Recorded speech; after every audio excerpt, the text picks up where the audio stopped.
Earlier this year, as COVID unfolded, we held a series of webinars around workplace continuity, re-entry, and reactivating workspaces, all designed to share insights from our client interactions.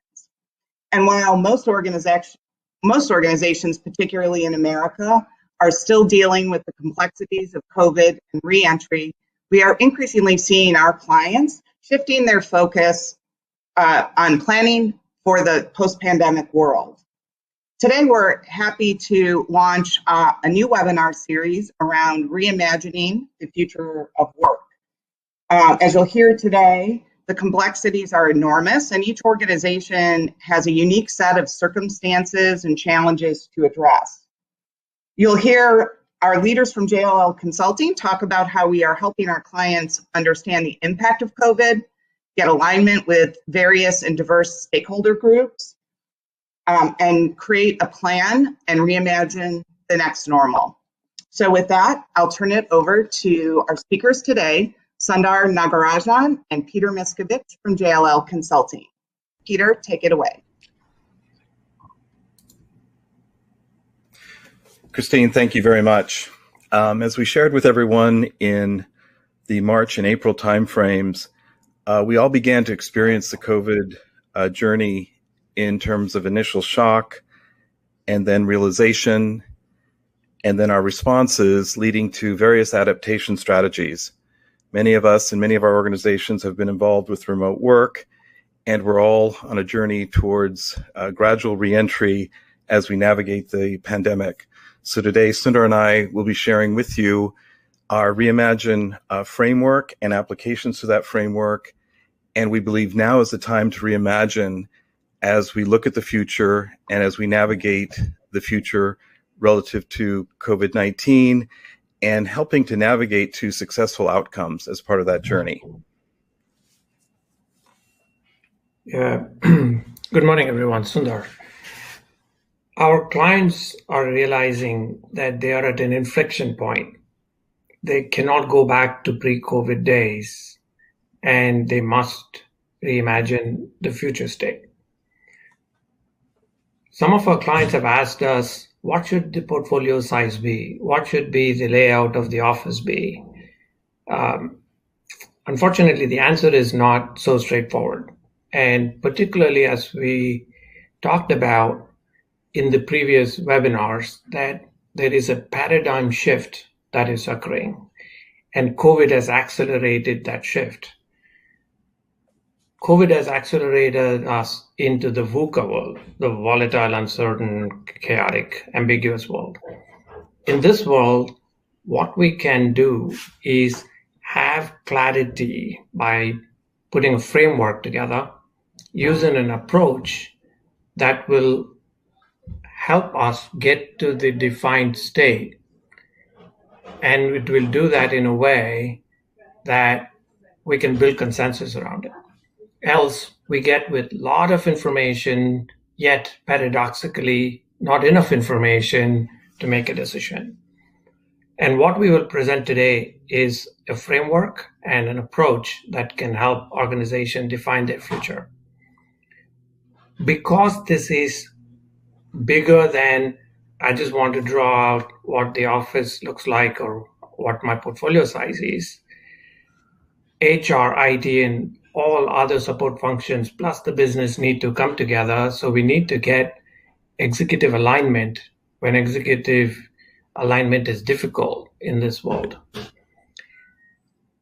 Companies are thinking about starting the journey, but they're looking for answers to get aligned on. It's important to get started soon, but first get alignment on what questions you want to answer and start the journey, and the answers will come. And because each company is uniquely different, the answer is not one size fits all. It's almost a one size fits one because of cultural differences, situational differences, geographical differences, industry differences. Each company is unique and they have to come to their own answer.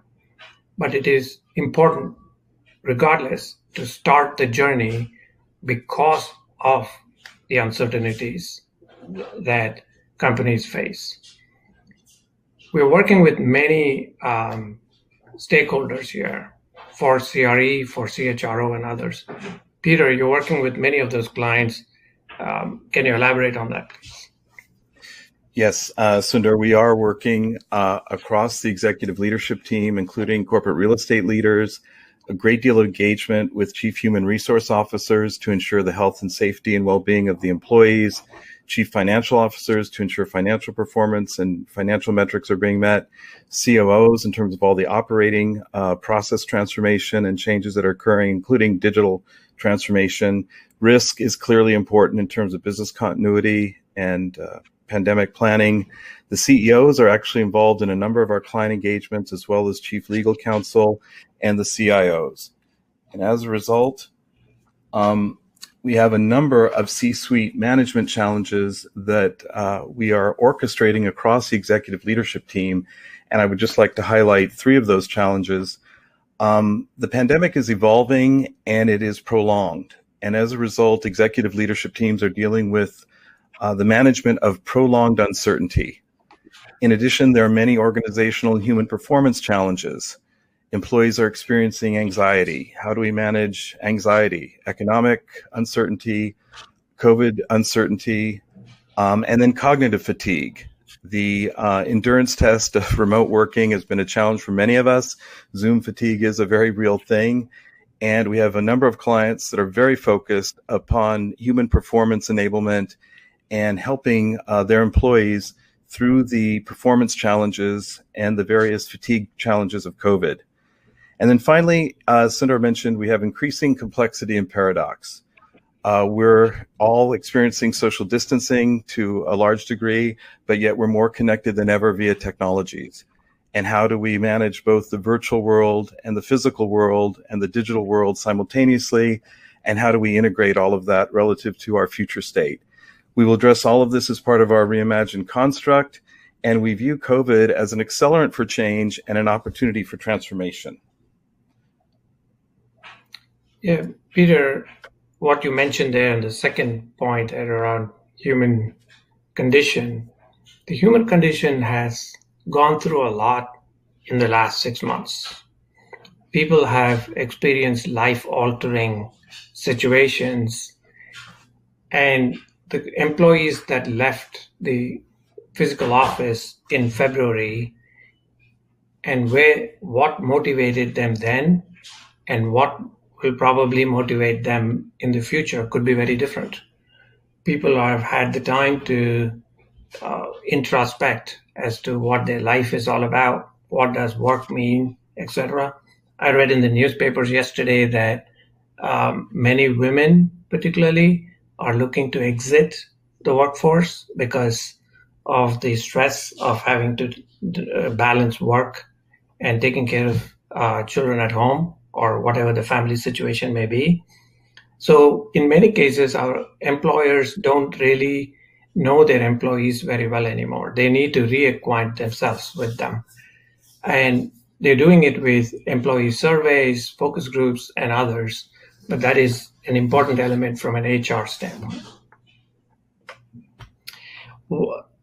While all of this is happening, COVID has also had significant impact on companies' revenues.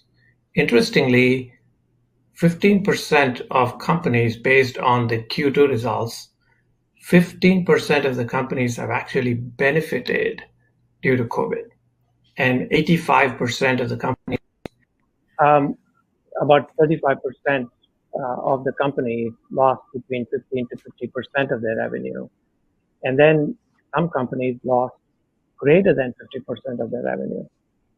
Now, when you look at companies that were positively impacted and the companies that were negatively impacted, the difference is the companies that were positively impacted were what we would call a low-touch economy. That is, majority of their revenue comes through an e-commerce kind of platform, be it video streaming, it could be a Netflix kind of company that provides services, but there's no human contact. And then if you look at companies that did not do well, those are companies that had high human contact, like restaurants or grocery stores, retail stores. And what most companies are doing now is, how do I go from a high touch economy to a low touch economy? That is what companies are trying to do. And it is important for each of our clients to understand, where do they fit? Are they in the mildly impacted, severely impacted, or catastrophically impacted? And then come up with plans for how to recover revenue. Next slide. Great. It's time now for our first polling question. We'd love to hear from you. Obviously, there's a wide range of revenue impacts that organizations have felt. And this is an opportunity for you to share what the impact has been for your organization. And we'll give it a few moments here for people to weigh in, and then we will show the results.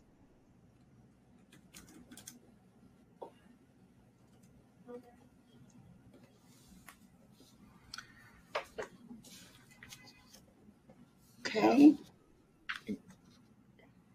All right. We ready to move on to the results and talk about it? I believe so. Okay. Yeah. Very good. Okay.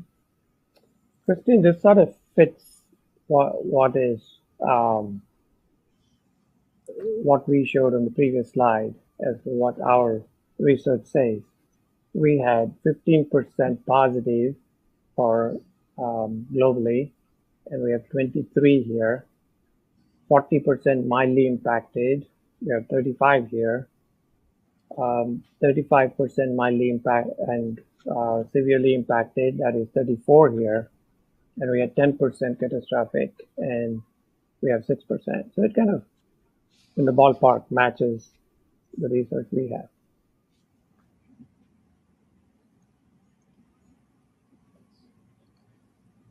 Okay, good. Excellent. So this, in our next slide, this is a model that we had shown in our previous webinar also. If you look at the model on the left, which is the y-axis being the vertical one, being the extent of business model disruption. So for those of you that look at it as mild or severe or catastrophic, you can place yourself on that vertical. And then if you see the length on the x-axis, the duration of this pandemic, it's almost like there isn't a company that can sustain business and restore back to operations as it was pre-pandemic. What is getting clear is we are at an inflection point, and every company has to do something. For companies that are in the positive territory or mildly impacted, they will have to restructure the company a little bit, and we'll talk about what that may mean. But for companies that are significantly impacted, their business models are significantly impacted, they may have to shift the business model, or they may have to go entirely into a new business, whatever that may be, based on the industry. All of it is being done to recover the lost revenue. And to recover revenue, they are either accelerating digitization, they are accelerating automation. In some cases, they're developing new products, new business models are being developed. And to support the new business model and a digitized process, they're rebuilding their operations and rethinking their organization structure. Let's look at some examples of what our clients are doing in this area, right? So when we say automation is different from digitization. Our people started to work from home. They've digitized their process, that way it can be done remotely. Is different from automating. And this is what we talked about and as post-industrial revolution, artificial intelligence, and robotics, etc. One of our client banks automated their loan processing, and because of the CARES Act, they had such a surge of applications. It was 50 times more than usual. They completely automated it without adding more human force. It was completely automated. A telecom company, because they had retail stores and they had about 1,000 employees that were in the retail stores, and because of the shelter in place, the retail stores were closed. Within 3 weeks, they were able to retrain these 1,000 people and redeploy them as inside sales support. And they could do this in 3 weeks. That is the speed at which this pandemic has enabled these companies to change. From an operation standpoint, a software company, because people are working from home and they have work life to be balanced because children are at home, they have more responsibility at home, etc. What they did was they took an 8-hour day, broke it into 4 hours of synchronous work, meaning you're available for meetings, you're available to working at the same time as others, and take another 4 hours as asynchronous time. That is, you can work whenever you are able to. So some people work early in the morning, some people work late in the evening, because that was the time that best suited them. However, for a 4-hour period, they were all available to each other. And they created new flexible work patterns. In some case, a US retailer, because the customer behavior, buying behavior has changed, they very quickly adapted to curbside delivery. This was it was in their plans. And in their original roadmap, this was going to be an 18-month implementation plan. And they did it in just 2 days because there was the necessity to do it. And there was immediate alignment across the firm, and they just needed to implement it, and they implemented it in 2 days. So companies are adjusting. The question is, how much of these adjustments will become permanent in the post-COVID world? How much of this is a temporary measure? That is the point where we are at, and we believe that we are at an inflection point to take advantage of some of the innovations and adjustments companies have made. Thank you, Sundar, for sharing those excellent examples. And as we look at the diagram we have up on the screen, we see response, reentry, and reactivation all occurring since in the US, the February-March timeframe. And as Sundar mentioned, we're at a very important inflection point where we can now begin to reimagine the next normal. And as we see that red dotted line going up to the right, we have the opportunity to develop a new path towards the next normal versus taking the traditional path to the new old normal. And therein lies a tremendous opportunity in terms of the ability to flourish and to reimagine with competitive advantage, create new business models, develop innovation, and really leverage COVID-19 as an accelerant for change. Peter, if there are lessons learned from the previous recessions, the recessions of 2001 or 2008, 2009 recession, companies that charted a clear path and started to invest during the recession flourished after the recession. And the 2009 numbers, companies that did not invest, 40% of the companies in the S&P 500 dropped out of the list. And there is a Bain Consulting estimate they're expecting greater than 50% of the companies in S&P 500 will drop off that list because they were in a reactive mode and did not take advantage of this inflection point and start to reimagine and reimagine soon enough. So I'd encourage all of our clients and those on the call to start the journey as soon as possible. Even from a CHRO, CRE standpoint, there is so much of uncertainty, but once we start the journey, those uncertainties will become clearer. You can attract better talent. You can position yourself in a way that you can optimize your portfolio, and you can provide opportunities for the company to provide to get ready and start investing in the right places. Peter.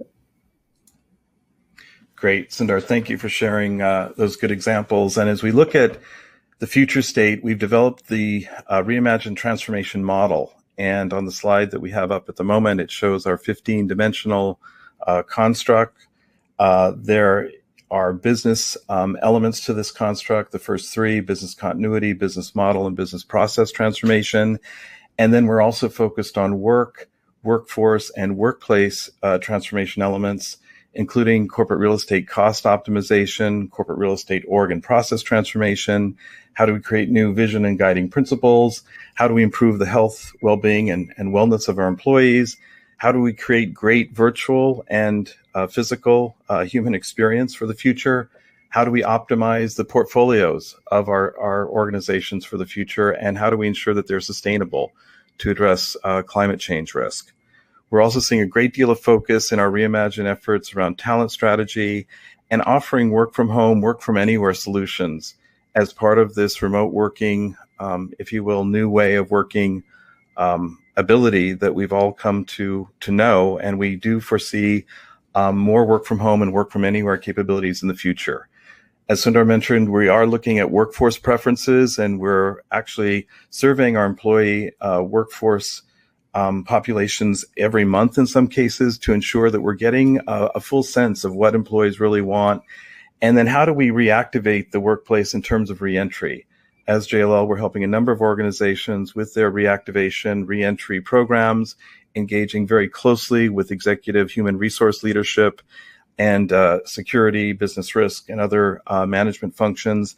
And then finally, workplace technology. As Sundar mentioned, investing in new contactless technologies, new remote technologies, and desk reservation, meeting room reservation, COVID reentry technologies that our JLLT colleagues are assisting clients with. So all of this we've orchestrated as a model, and we'll be sharing you our methodology to help accelerate solutions to partner with our clients to navigate the uncertainty and to provide an accelerated outcome that will lead to the reimagined future state.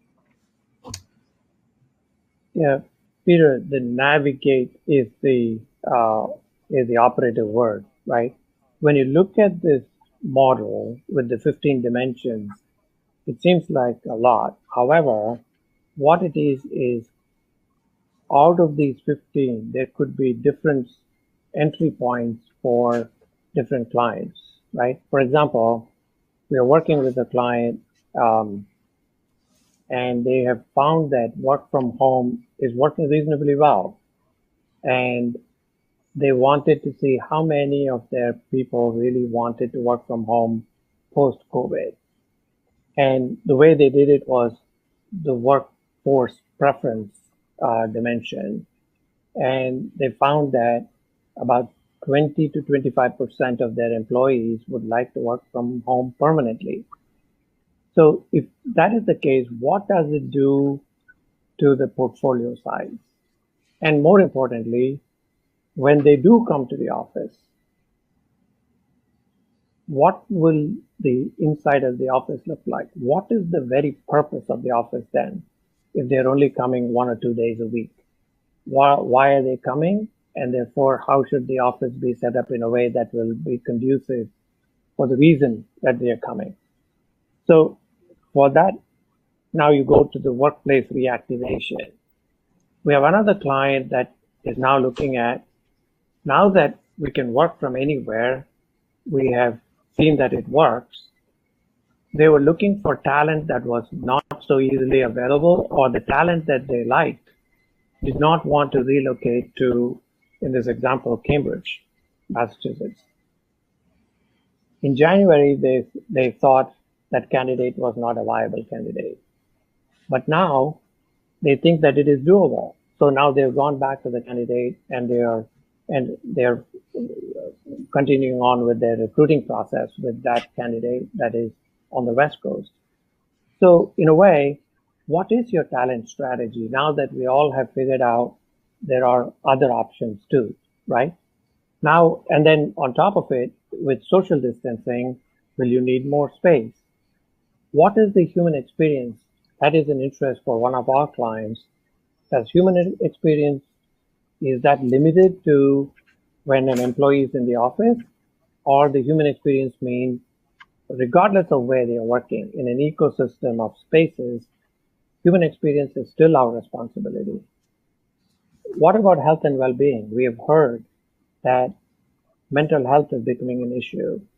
And in order for people to perform at their highest level, their health and well-being is important. How are we going to do that if people are going to be coming to the office once or twice a week? How about collaboration? How about all of this?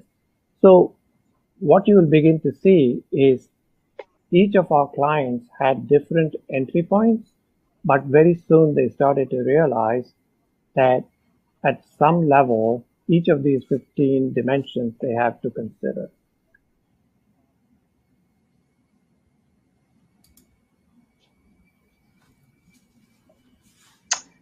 Great.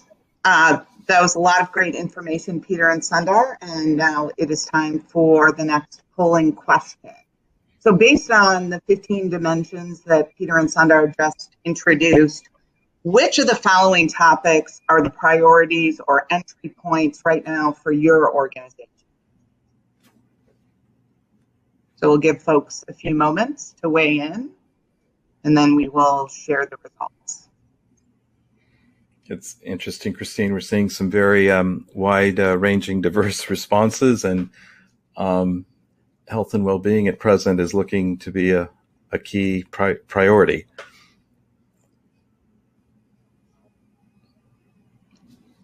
Yeah, not surprising, really, in this moment, given all of the implications of keeping employees safe and making sure that they are cared for and productive where they are working.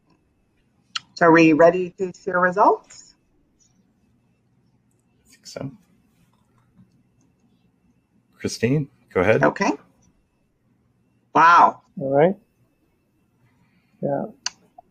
You know, this shows that we need the 15 dimensions because all of them are important in one way, shape, or form. It's more a question of each company has a different priority, and you can see the diversity in priorities as well. So good. Yeah, fascinating. And I think having cost at the percentage that it is, it's important, but perhaps Christine and Sundar are not quite as important as health and well-being or workplace reactivation or even remote work from home. So I think those are very interesting results from our audience. Okay.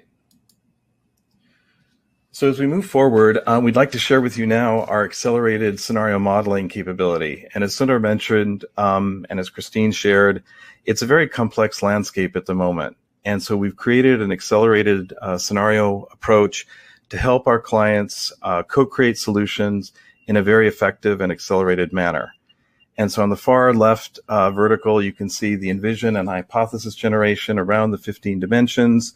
We have the dimensions that are primary in red for this particular client. And as we begin to engage with research and scenario generation and evolution, we begin looking at which scenarios and which priorities are of greatest importance for that organization. And as Sundar explained in our early introduction, one size fits one these days. Every client organization has unique solutions that we would add for some of our global clients. We have bifurcated and trifurcated solutions globally across various regions. So as we develop scenarios, we develop then the business case, and we go through a business case approval process. All of this is helping our clients to know that they're in good hands with JLL and JLL Consulting in developing outcomes and scenarios that will be most effective for the future, and that will allow for all of those dimensional qualities that we just described to be activated and to achieve the results that the executive leadership team and shareholders and employees and key stakeholders are seeking. So Sundar, if you'd like to add to that, please. Yeah, so when you think about this, these 15 dimensions and prioritization of it has to align with the enterprise scenarios. So if you go back to the earlier, are you in this 15% positive, or are you 15% negative, or are you greater than 50% negative? Companies have scenarios planned for the post-pandemic world. It could be, I want to bring supply chain closer to home. It could be, our talent strategy is going to be different, or we're going to digitize more, we're going to automate more, we're going to change our operations. Whatever the scenarios that they are considering, these scenarios that you develop for real estate, HR, IT models, this Reimagine has to align with it. As an example here, just like you selected what your priorities are, this client said business continuity, business model, and business process is an input into our Reimagine. And then they selected what is in red as their primary dimension they prioritize. And what we are able to do using this model is narrow the cone of uncertainty. As you can see, at the very beginning, it's a pretty broad set of scenarios you consider, and you narrow it. And the way you narrow it is, our clients are interested in wanting to know what others are doing, so that not that they want to copy them, but they want to be informed by what others are doing. So if you look at it as, let's look at companies that have done incremental change, look at companies that have transformed, or companies that are taking a quantum leap to the other end. So if you were to take work from home as one dimension, there are companies that are saying, we will continue to make office headquarters first, and then we will accommodate people that want to work from home. That is one end, incremental. Transformational is, there are people who have, companies that have said, we are remote first. We will also give them the option of coming to the office as transformational. And then there are quantum who have said, we are 100% work from home. Each company has to figure out what is right for them, looking at what others are doing. And that is how you narrow the cone of uncertainty. And you can take each of these dimensions, use the same methodology, and narrow the cone of uncertainty to a point. Now you have greater certainty to make a decision. This is how you go from, I don't know what to do, to I have a few options. And now you have fewer options to consider, therefore decision making becomes easy. Peter. Sundar, thank you. And so we'll, in conclusion, share with you within the audience 3 client examples. And the first being our work with Accenture, and to highlight Accenture as a leading practice. So Accenture, when the COVID pandemic hit, has close to 513,000 employees, $45 billion in revenue. And in less than several weeks, Accenture entirely pivoted the firm to an elastic digital workplace platform. And this allowed for all of their employees to be engaged, all of their customers to be engaged. They increased their monthly Teams minutes up to 1 billion minutes per month across the organization globally. They were able to protect and empower their people, serve all their customer core needs, and establish good, strong business continuity. The culture and adoption rates at Accenture during this transformational pivot were considerable, and they provided elastic collaboration through, again, Teams, MS365, a Google C-Suite, and WebEx, and various other technologies. They were able to extend their virtual work environments in terms of device enablement with MS Citrix, virtual desktops, and large-scale technology platform capabilities, and also enhance seamless networking in terms of reliable and secure remote networks to connect employees and customers, and then also distributed continuity to ensure that all 513,000 employees had clear visibility to the pandemic, transparent communication, significant reduction in costs in terms of travel expense, and to create all of this at scale globally across over 100 countries. And then finally, Accenture was able to ensure adaptive security, leveraging a zero trust network and an endpoint security capability and management detection to ensure that cybersecurity was, at all high standards, given the large scale remote workforce and remote workforce connectivity. So Accenture is a leading practice example how to pivot at scale. I'll also offer year over year from 2019 to 2020, Accenture will be 15% year over year increase in profitability. And it's a result of what Sundar described in the earlier slide of a company who is actually thriving in the throes of a horrific pandemic. The next client example we'll share with you is a major global client of JLL, 100,000 employees. And we were engaged by the Chief Human Resource Officer and the executive team to really rethink their Reimagine framework and their path forward. And so we, on the far left, received enterprise controlled inputs in terms of business continuity plans, business model changes that are being made, and business process inputs. We then worked with the executive leadership team to define the 6 priorities on the far right in red, including optimizing costs, improving the human experience, optimizing the portfolio, creating a more expanded work from home, work from anywhere program, developing an employee survey platform with their HR leadership team to identify workforce preferences and to help with the workplace reactivation and reentry, gradual reentry of late 2020 into 21 for this organization over time as they reenter the workplace, but also enable all of the other enterprise priorities that you see highlighted here. The secondary priorities are also important in terms of reimagining the corporate real estate function, new guiding principles, very strong focus on health and well-being and wellness, very strong focus on energy management and sustainability, looking at digital talent and their talent strategies for the future, and then also enabling workplace technology investments. So here again, the CEO of this organization will release their new framework in September. And we're very proud and pleased to partner with this client organization at the executive leadership levels. And finally, we'll share another large technology client of JLL. This client organization was undergoing tremendous change pre-COVID. We were engaged by the CEO, CFO, executive leadership team. We developed a program management office that worked in tandem with their transformation office.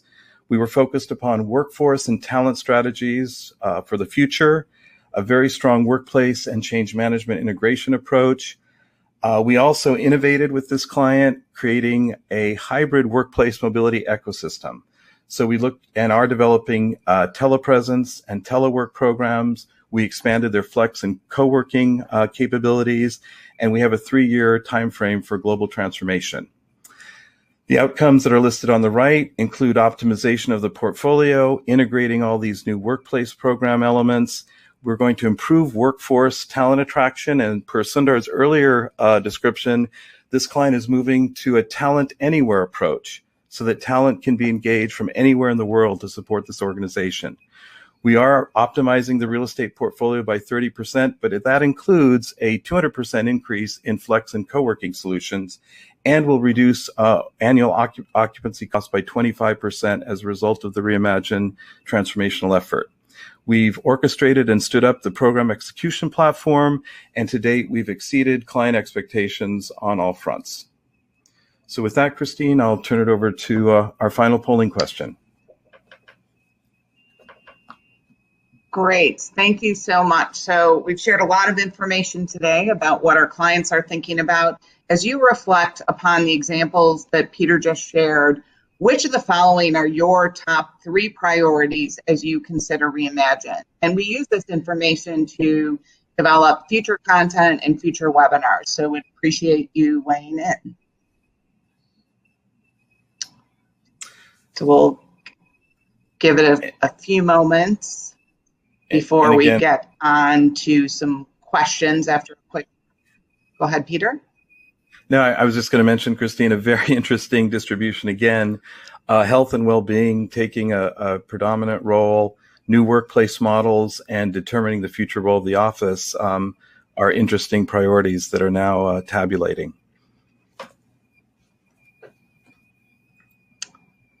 Yeah, but still quite a bit of diversity across all of the options, which is also interesting. There certainly isn't one answer that's emerging. Yes, exactly. Are we right. ready to go to the results? Share the results? Wow. Okay. So really 3 that emerged as most prominent. Health and well-being, workplace models, and the future role of the office. Interesting. Yeah. Very, very good information. Shall we move on to our wrap-up question? Good. Yes, Christine, thank you. So in conclusion, as Sundar and I and Christine have shared with you today, there's tremendous opportunity to reimagine the future of work. And now is the time that many organizations that we're partnering with are looking to reimagine and create this new future state. And we'd like to leave you today with some key action items that Sundar will share, and I'll share briefly the 4 key pillars and outcomes that we're looking to orchestrate with and in partnership with our clients. One being community. How can we support community and connectivity, both in person and virtually? How do we create the digital physical blur to be successful in the future? The second being well-being. We are all now in the health business. So how do we respect and prioritize a holistic approach to health, wellness, and well-being so that we all can perform better? The third being experience. How do we create trusted, meaningful, safe, and engaging experiences, especially as we look at reactivation and reentry to the workplace? How do we partner with human resource leadership teams and business leadership teams and cross-functional leadership teams to ensure our future experiences meet those goals? And then finally, resiliency. As Sundar shared, resiliency today could not be more important. And how will the future real estate portfolio enable agility, flexibility, and resiliency for the future to address not only COVID-19, but any potential economic, financial challenge or technological disruption or future natural disasters that may converge in addition to the current pandemic? Yeah, Peter, thank you for those questions, particularly at a time when our clients are figuring out, how do I get started with this journey? And like I said earlier on, the focus has been more on aligning on the answers, and I think that is overwhelming. It's easier to align on questions and how to engage with other functions, HR, IT, CRE, everybody, business, everybody coming together and bring alignment within the organization. Here are some ways that you can get started. First is to understand, what is your company doing from a digital transformation standpoint? Are they automating processes? Are they shifting their business models and using digital transformation to make that shift? To get that question answered. To look at, how are we driving innovation and performance in the during the COVID time, and how can you accelerate it further as you go into the post-COVID world? What has been the impact on employees due to COVID? And we said, like we said, this has been life-altering for a lot of people. They've seen a lot. They've gone through a lot. How are they doing? What is their preference today? And we cannot assume that we know them anymore. So how are we going to assess? So you can start with that question of what do our employees want? What is the preference? Whether you do it as a survey, do it as a focus group, do it in any other creative way, we are happy to show you examples of how others are doing. How do you assess that? What is the desired culture of the future? If people are desiring to work from home, but we have always considered the office to be the place where culture is incubated. This is where culture grows. How do you define the future, and how do you develop that culture? So start to think about that. What do the employees want? This is what we want. What do the employees want? How do we ask them?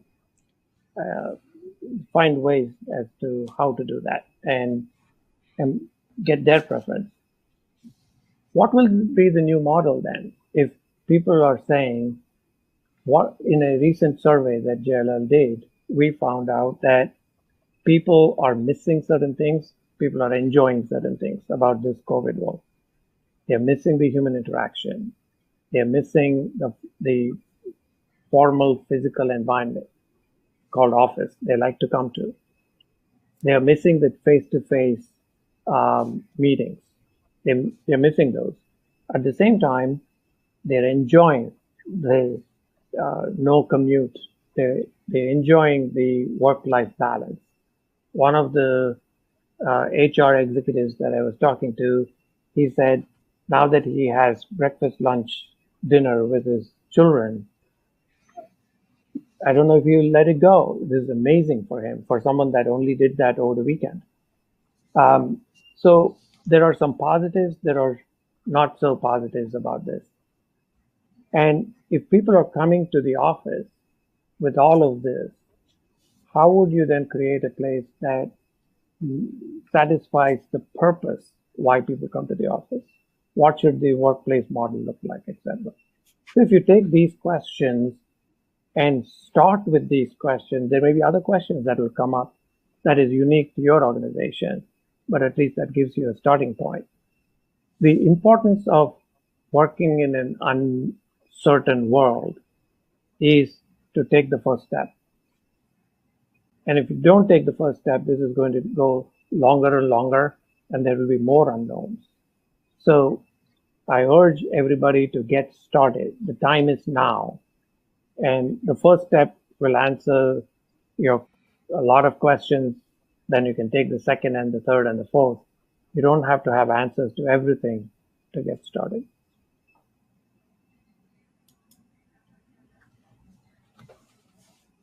Excellent. Thank you so much. We do have received a ton of questions. So we are going to address those in a moment. First, want to acknowledge and apologize for the audio issues that many were facing. Apparently, several web platforms are experiencing the problems as well. So we'll make sure that we can get you a clear recording. Please continue to share questions. You do see the dates there for future webinar series that we are planning to take a deeper dive into some of these topics. In the meantime, Peter and Sundar, a ton of questions have come in. So here's the first one. There's so much information being thrown at us and in the news every day, and yet there's very little clear direction.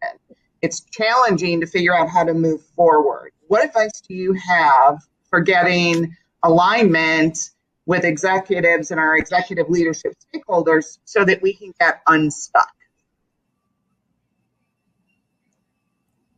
it is true, Christine, that it's paradoxical that there is so much information, yet no clear direction, right?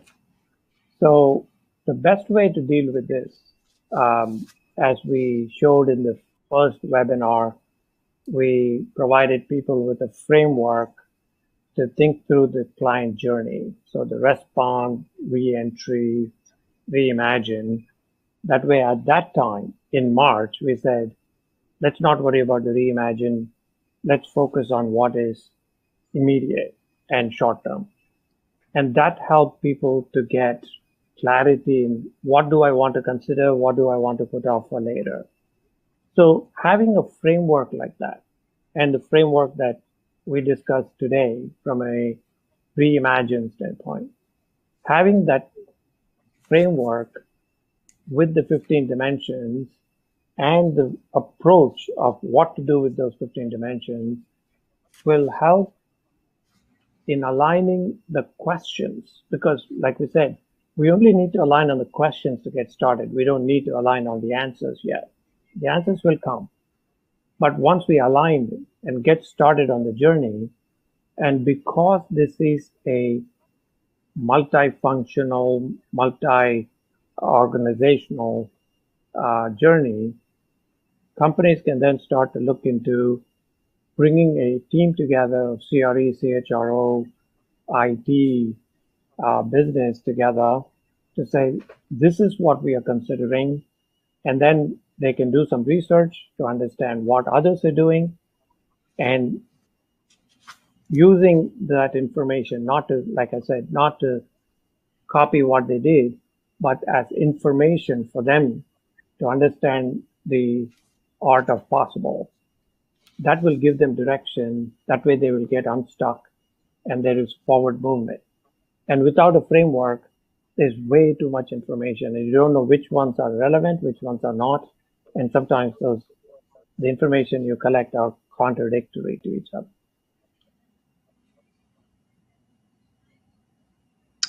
Great, thank you so much. Here's another one specifically from an HR leader. Simply said, our leadership team is not aligned on what our strategy should be as it relates to COVID and navigating the impact. What can I do or focus on in terms of health and wellness, human performance, and talent acquisition and retention? How can we help build consensus? Great question, Christine. Thank you. This is Peter. I think what we're seeing across executive leadership teams that the chief human resource officers are playing a key role. And as Sundar described, that key role involves engaging a cross-functional leadership team, often including the CEO and the heads of the businesses, and looking at where we are as an organization from a COVID-19 perspective, and then gathering the data in terms of employee sentiment. What are the employees feeling? What is our future talent strategy and workforce strategies and operational strategies? And then developing those scenarios and socializing those scenarios across that executive leadership team to help to define those priority navigation strategies and the path forward. So clearly, there's an opportunity for a great deal of consensus building. And as Sundar mentioned, the challenge today is that there's a great deal of information, but often very little clarity. And we're finding that senior executive leadership teams are, in some cases, changing their mindsets, in some cases in very constructive ways, opening up to new possibilities relative to new ways of working, opening up to new workforce strategies and new talent strategies, and in many cases, rethinking their business models. So it's clearly an opportunity to reimagine the organization, and we see the chief human resource officer and our HR partners to be very key leaders in this consensus building process. And we must always be mindful that it's really all about people and how people can perform and how people can support the business. So thank you for that excellent question. Excellent. This is related and more specifically about the scenario building process that you introduced and discussed. With the understanding that each company is different, do you have an expectation of how long the scenario modeling process lasts from envision to implementation? I know that that is not a one size fits all answer, but thought it was an interesting one to consider. You know, welcome to the VUCA world, right? The uncertain, volatile, chaotic situation, we all have to adjust and learn to operate in the new paradigm. In the old paradigm, if you were to think of three things that have to come together to have a strategy and to implement it properly. One is predictability, second is adaptability, third is resilience. In the pre-VUCA world, or even maybe pre-COVID world, we always worked under the assumption that our predictions were correct. We had certainty. Like even when we put a budget, we said our budget for year 2021 is going to be X. And we built strategies for it. And therefore, we didn't think about adaptability too much. We didn't think about resilience too much. In the post-VUCA world, post-COVID world, we have to assume that our predictability is not going to be that great. And therefore, we need to have in equal measure predictability, adaptability, and resilience. So we don't necessarily have to have all the answers, but we have to make some consensus building around our company, and we have to say that is what we're doing. So as an example, if you look at whether it was Google that said, we are not bringing people back till 2021. They built certainty when there was uncertainty. And not that this is forever. They will be adaptable and they will change when the situations change. So to be able to work within a cone of uncertainty that is way broad, how do you narrow it and make decisions and be flexible? Should the situation change, we can change. That is why the resiliency piece is important, because you don't want everybody worried that things are changing, and I'm mental health issues are coming up because I'm stressed out. All of that will become easier when people have more resiliency individually and as a company. And that is our recommendation, is work to narrow the cone of uncertainty, be adaptable, build resilience. Great. We have probably we're actually almost at time. One quick one. My focus is on real estate, and I'd like to be more proactive to help us move forward as an enterprise. How can I get better connected to enterprise strategies? And more importantly, what questions should I be asking of leadership? If you can just do a quick take on that one, and then we'll wrap. Great, Christine, great final question. For corporate real estate leaders, similar to the HR leadership approach, to really engage with the enterprise strategies and scenarios that are being developed, business strategy, workforce strategy, ask questions about, will the real estate portfolio and will our current real estate commitments and workplace strategies support those future business strategies, workforce strategies, and operational scenarios, and offer to have that leadership voice heard from a corporate real estate perspective, bring in data, bring in leading practices, and create that partnership across the executive leadership team, as we believe corporate real estate has a very key role to play in activating and ensuring a reimagined future. So great final question, Christine. Thank you. Yeah, Peter, I would like to add quickly, from a CRE standpoint, CHRO standpoint, please have our well thought through point of view, or else leadership will have a point of view that we will have to either defend or go against. It is better to have a well thought through point of view before senior leaders have their points of view.